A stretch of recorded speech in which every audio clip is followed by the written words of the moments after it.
तो सबसे पहले ज्ञानवापी मामले की बात करते हैं, जहां मुस्लिम पक्ष की सभी 5 याचिकाएं खारिज कर दी गई है। यह मामला 1991 का था।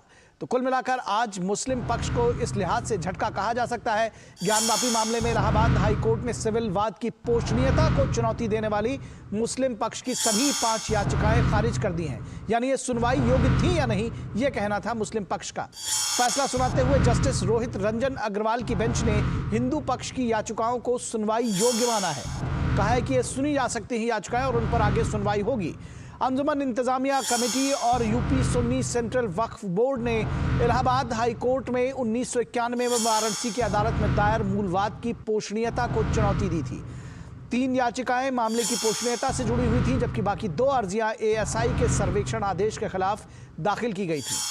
तो सुनने जाने योग्य है या नहीं, और दूसरा एएसआई का सर्वे रोका जाए, इसको लेकर के 5 मामले दायर किए गए थे, जिनको आज हाई कोर्ट ने खारिज कर दिया। इस केस में 8 दिसंबर को ही इलाहाबाद हाई कोर्ट में सुनवाई पूरी होने के बाद फैसला आज के लिए सुरक्षित रखा था, जिसे आज सुनाया गया।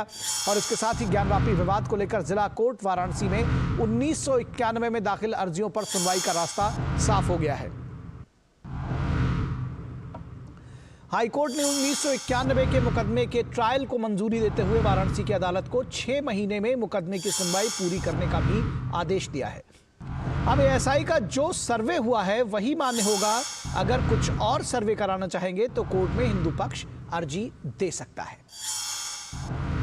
तो अब जो 5 दरअसल अर्जियां थी इलाहाबाद हाई कोर्ट में जो दायर की गई थी वाद की पोषणीयता को लेकर के, यानी कि उसको सुना जा सकता है या नहीं, जो मुस्लिम पक्ष था उसका कहना था कि अर्जियां सुनी नहीं जा सकती हैं, और 2 एएसआई के सर्वे से लेकर जुड़ी थी, उन सभी को इलाहाबाद हाई कोर्ट ने खारिज कर दिया।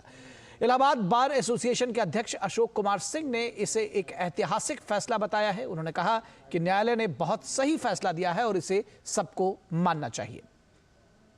माननीय उच्च न्यायालय ने जो फैसला दिया वह एक ऐतिहासिक है और ये सभी पक्षों को मानना चाहिए, क्योंकि उन्होंने ये कहा है कि 6 महीने में इसे निस्तारित किया जाए और उनके एप्लीकेशन को रिजेक्ट किया है। किसी चीज़ को केवल लटकाना ही न्याय नहीं है। वैसे भी बहुत देरी होने से न्याय का कोई मतलब नहीं रह जाता, इसलिए न्यायालय ने बहुत ही अच्छा निर्णय दिया है कि 6 महीने में इसे निस्तारित किया जाए।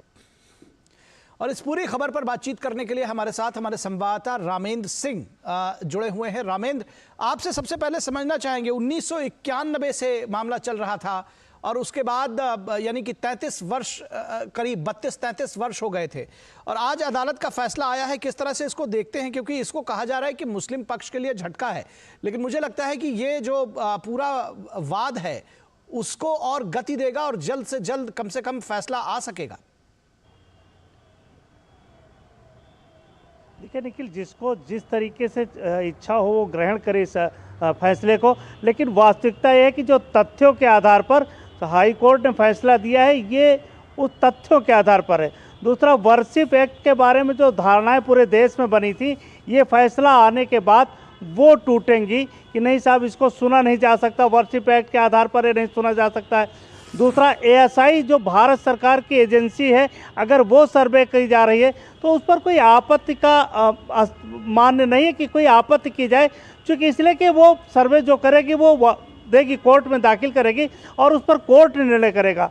तो जो सारे निर्णय को अगर आप देखिए तो मूल रूप से ये आ रहा है कि दोनों बिंदुओं को कोर्ट ने स्पष्ट साफ किया है और निर्णय का समय तय किया कि ये जो विवाद है ज़्यादा लंबे वक्त तक न चले।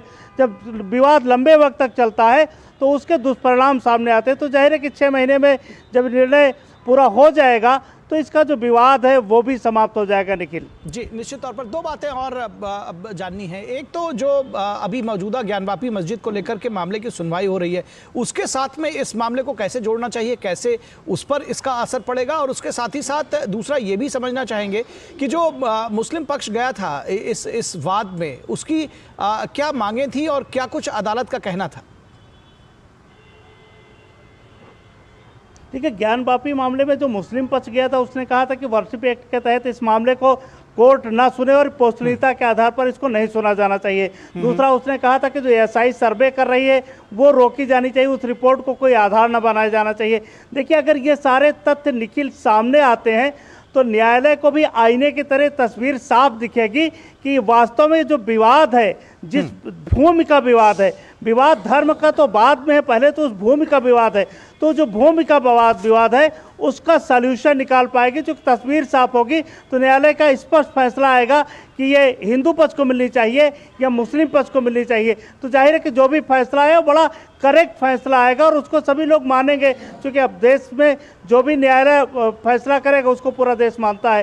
तो उम्मीद ये की जानी चाहिए कि 6 महीने बाद जो फैसला आएगा वो देश के हित में होगा, राष्ट्र के हित में होगा, लोगों के हित में होगा और सम्मानजनक होगा। चलिए, बहुत शुक्रिया इस तमाम बातचीत और जानकारी के लिए रामेंद्र, आपने ये जानकारी दी। फिलहाल बहुत शुक्रिया।